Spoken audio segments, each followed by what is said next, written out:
Salut tout le monde, c'est E-Tech, j'espère que vous allez bien. Aujourd'hui, on se retrouve dans une nouvelle vidéo dans laquelle on va faire le déballage et mes premières impressions sur le Google Pixel 4 XL. Ce smartphone, ça faisait un petit moment que je l'attendais parce que j'avais tout simplement trop hâte de le tester. Ayant adoré les Pixel 3 et Pixel 3 XL l'année dernière et même le 3A dont je vous ai fait le test il n'y a pas longtemps, du coup j'avais vraiment hâte de voir ce qu'il vaut. Donc du coup je vous propose de passer tout de suite au déballage et je vais vous faire mes premières impressions. Bon donc du coup voilà comment se présente la boîte du smartphone. Donc sur le dessus, rien de plus classique, on a écrit Pixel 4 XL avec le logo Google. Sur les côtés on a écrit Google et ici on a la tranche du smartphone avec le bouton coloré. Donc du coup, on va enlever les deux petites protections en plastique et on va pouvoir désormais passer à l'ouverture de la boîte. Voilà, donc en ouvrant la boîte, on tombe directement sur le smartphone et on va retirer les petits plastiques.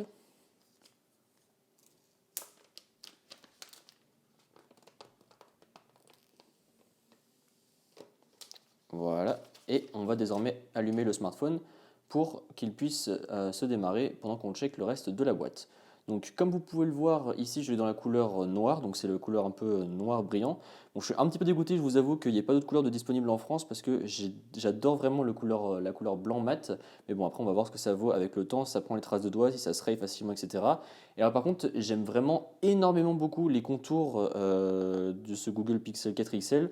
En finition mat, c'est très agréable. Franchement, ça c'est un vrai plus. Bon, du coup, dans le reste de la boîte, on va retrouver ici les petits feuilles d'utilisation Google. Donc là, voilà, rien de plus classique avec le petit truc pour retirer la carte SIM. Ensuite, ici, on va retrouver normalement le chargeur. Voilà, ça, on a le chargeur secteur. Ici, on va retrouver les écouteurs de Google. Donc voilà comment ils se présentent.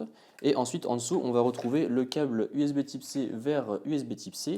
Et ici, on va retrouver quelque chose de très pratique qui va venir se mettre directement dans le smartphone et qui va pouvoir permettre de transférer des données d'un ancien smartphone au Google Pixel 4 XL en mettant par exemple ici dans l'USB 3.0 vers, je sais pas, par exemple du Lightning depuis mon iPhone, ce qui va être très pratique. Bon voilà, j'ai terminé de configurer ce Google Pixel 4 XL.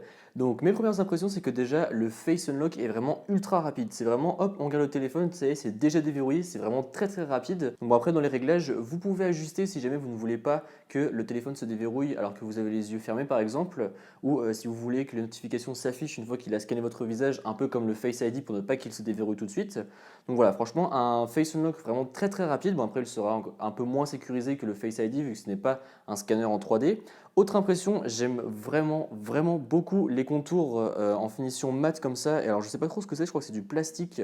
Voilà, je sais pas trop le matériau que c'est, mais c'est très agréable. Franchement, quand on l'a en main, c'est hyper agréable et je peux vous dire que le smartphone tient super bien dans les mains du coup. Parce que malgré le fait qu'on ait un dos en verre brillant, le smartphone tient vachement bien dans la main et du coup il ne glisse pas du tout. Donc c'est vraiment super cool. Et par contre, comme je vous le disais tout à l'heure dans le déballage, voilà, il prend énormément les traces de doigts. Donc je pense que je vais mettre une coque ou un skin par-dessus. Je sais pas trop encore, je vais voir. Parce qu'après, j'ai aussi envie de voir comment ce dos en arrière tient, voir s'il tient les rayures ou pas. Bon après sinon j'ai fait des petits tests très vite fait sur la caméra, donc sur les setups derrière, donc bon, voilà c'est des photos vraiment très vite fait pour déjà avoir un aperçu de ce que ce smartphone peut faire et j'ai vraiment hâte de faire mes comparaisons, de voir ce qu'il vaut comparé à la concurrence etc. Mais je pense que ça va être vraiment du très lourd. Autre impression, je trouve que finalement la bordure sur le haut du smartphone c'est mieux que l'encoche parce que je trouve que ça choque moins en fait, ça fait moins tranché dans l'écran et j'aime beaucoup. Et là franchement j'aime vraiment beaucoup le smartphone, je trouve qu'il tient encore une fois bien dans les mains et il est vachement agréable à prendre en main, à utiliser. L'écran est vraiment de très bonne qualité également, donc encore une fois à voir ce que ça va faire par rapport à la concurrence. Mais voilà, un petit smartphone vraiment très prometteur, j'ai vraiment hâte de voir ce qu'il va donner. Je vais l'utiliser en smartphone quotidien pendant plusieurs jours et voilà, bien évidemment il y aura un test, il y aura des comparaisons, bref, il va y avoir pas mal de choses sur ce smartphone, donc j'ai vraiment hâte de vous en parler. Après j'ai quand même un petit peu peur pour la batterie parce qu'apparemment elle tient pas si bien que ça, donc il va falloir que je teste avec mes utilisations qui sont assez intensives pour voir ce que ça vaut. Mais voilà, globalement je suis quand même vachement hypé par ce smartphone et j'ai vraiment hâte de finir de le configurer pour pouvoir mettre ma carte SIM dedans et pour pouvoir vous en parler plus en détail d'ici quelques semaines voire quelques mois. Donc voilà, c'était pour cette vidéo, j'espère qu'elle vous a plu. Si c'est le cas, comme d'habitude, n'hésitez pas à mettre un pouce bleu, à me suivre sur les réseaux sociaux qui se trouveront dans la description et à vous abonner. Allez, salut!